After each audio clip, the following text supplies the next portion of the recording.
Hi everybody, it's Stephen Brooke and welcome to my YouTube channel on architectural photography and composition. If you've seen some of the other videos and enjoyed them, please subscribe to the channel. It's free and it's anonymous. And also check out my book at stephenbrookephotography.com. It's a 360-page book with lots of information that I'm sure will help you. I want to talk today about the power of the border vertical. I've talked about border verticals and verticals before, but I want to go into it with a bit more depth and show you how many aspects of architectural photography can take advantage of using the border vertical. Border verticals, in French it's called repoussoir, and it's a technique derived from classical landscape painting. And it's used to offset horizontals, to place the viewer in the scene. Usually it's in the full height of the image and very often in shadow. And we can see here's Poussin's painting in 1650. This is a standard formula for this kind of work. Full height vertical, usually the foreground is also in shadow to frame the rest of the view. In this case, it's a building, horizontal thrust going this way. The tree stops you on this side, the tree stops you on that side, and frames the image. Here's Corot's Colosseum scene from the Farnese Garden. This is another classic example of using a full height vertical within an architectural image. Note, full height vertical, L shape, slightly darkened corner to the sky. We've discussed this before in the absence of a vertical. You can darken the sky to help frame your image. So here you have a dominant horizontal thrust stopped here. If you go this way, you can see that the Colosseum, curved wall in the Colosseum, turns you this way to the darkened sky and turns you back again. Notice also in Corot and the edges of Corot's painting, like we discussed in the Everything is Compositional video, there isn't anything here, even close to the edge, that isn't absolutely compositional. Here's the Palazzo Salviati in Rome, dramatic, extreme perspective. Here's a full height vertical so that your eye doesn't just disappear off the frame. Here's Marieschi's view of the Rio de Cannaregio in Venice, 1740. Here you can see the diagonal going this way, going this way, going this way. Here's the bridge taking you across, but here is this full height vertical stopping your eye. Notice a little bit of darkened sky here in absence of a full height vertical on the right. Let's take a look at Edward Hopper's Early Sunday Morning. This is a very well-known painting of Hopper's, 1930. This isn't the complete painting. I want you to look, for example, this is a horizontal thrust. Everything is going right to left. If you look at the heights of his vertical elements, they take you right off the frame. Same thing if you look at the rhythm of the window shades, they take you off the frame. But why would a painter of genius like Hopper, why would he do that? In fact, he didn't do that. What he did is he put this vertical element in the upper right-hand corner, which stops your eye from going off frame, turns you back. And again, absent a full height vertical, he darkens the sky on the left. So let's take a look at the two. In this one, note that your eye just zooms right off. Here, your eye turns back and comes back in. Vertical thrust turns you in, stabilizes the composition. And I did the same thing on this photograph of mine in rural Minnesota.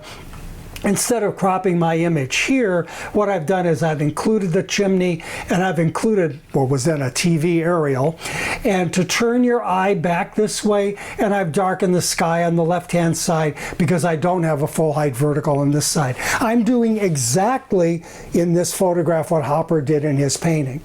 Where you place the border vertical, because it is such an important element in the composition, where you place it is really important to the compositional integrity. Let's take a look at De Chirico. He uses border verticals and he's on axis even in his exaggerated paintings. But let's see where he decides to put the edge of this full height vertical.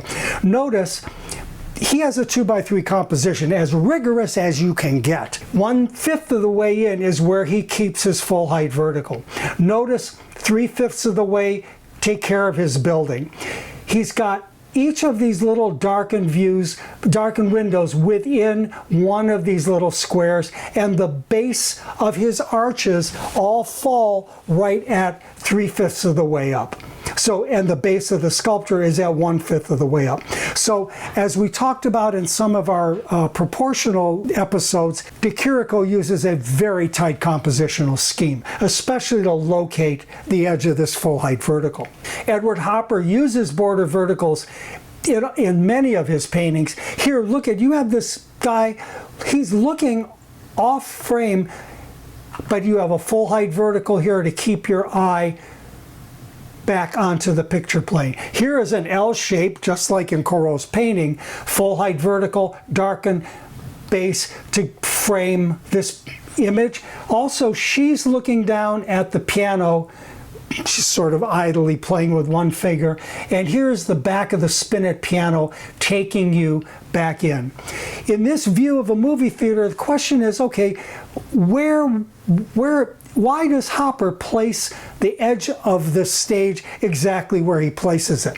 Well, in this case, it's not precisely a proportional system like a 2x3 or 3x5. What he is using here is what is called rectangular armatures. Let me show you how to make those.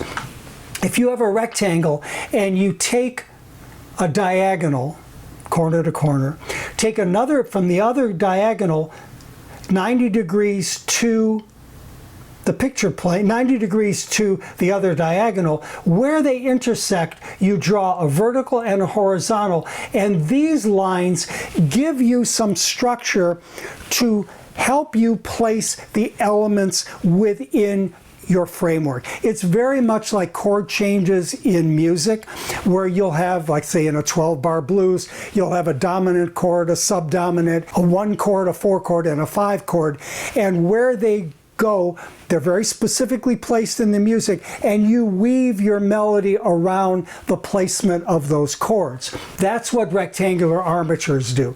So let's take a look at what Hopper did. Here he's got his diagonal. Here's the first one. Here's the vertical and the horizontal.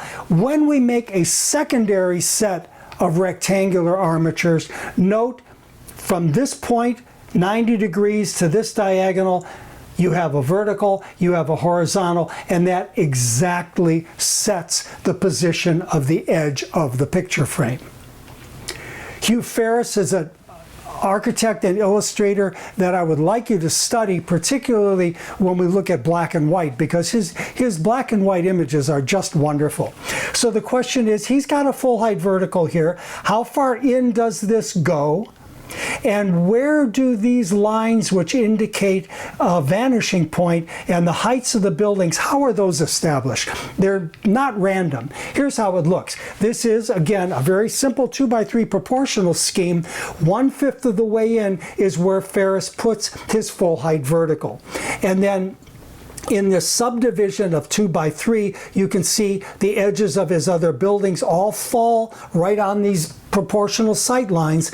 And then if you take a point from here, a point from here, it determines where he's putting his vanishing points. When you look at the actual drawing, you're not so aware of this framework, but it's there. It's very precise. It's very rigorous.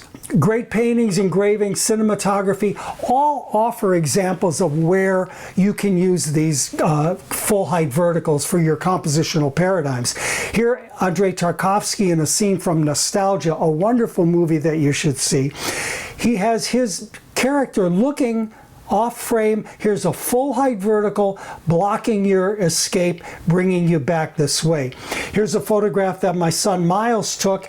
Here his people are here going this way. He's got the thrust of this hedge going this way. You follow the line of the snow. You're turned back by this tree, and then you're turned back by the lamppost, by these other trees, and by this other vertical in shadow, and he keeps you within the confines of his frame.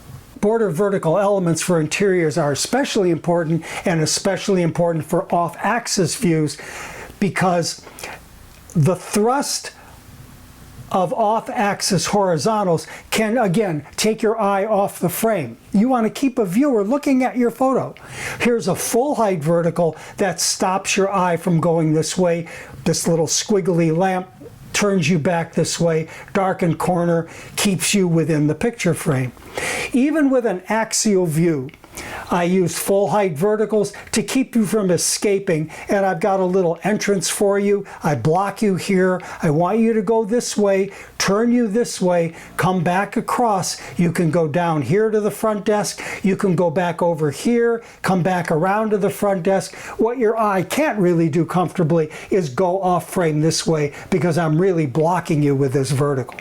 Why? Because I want to keep you looking at the image. Some perspectives can lead the eye right off the frame. That's not the whole photo. Here's the whole photo with a full height vertical to stop your eye. Also notice I've got a lot of articulation on the foreground because I have a really early morning shot when the sun is coming through. I have shadows from the screen. I have shadows from everything. In about 2 hours, this is dead. Border verticals for streetscapes, this is part of what we do in architectural photography, and they do the same thing. They frame the view, they overcome an extreme perspective, they stabilize the off-axis composition and help position the viewer within the frame. Here's Piranesi's view in the Corso. Wham! This perspective is so extreme and it takes your eye right off. Not the complete engraving. Here's what Piranesi does. Here's this extreme perspective and you run right into this full height vertical, and even the shape of the clouds turn you back in to the building. We talked about one of the errors in composition. If you take the edge of the building, the corner of a building, the corner of a roof line, and take it right to the top of the image, it makes a static image. In this case, Piranesi is saying, this building is so big, this building is so monumental, he's going to blast right through the top of the picture frame. And when you look at Piranesi's engravings, among other things, look at how he uses full height verticals to frame his images. There's a real extreme perspective here, and notice that he has this full height, not full height, but a vertical here to stop your eye and keep you within the frame. Here's a couple more of Edward Hopper's paintings, and Hopper uses verticals here to kind of within the frame of the painting, forcing you to look at this house that he's painting. Same thing here, his little streetscape. So you enter here, you look here, you move off this way, and here's this full height vertical to turn you back again. And so what he wants you to look at is framed within these verticals. And I did the same thing here. This is a mural that Gucci paid to have installed right in the middle of Wynwood in Miami, which is very exciting, graphically exciting, busy area.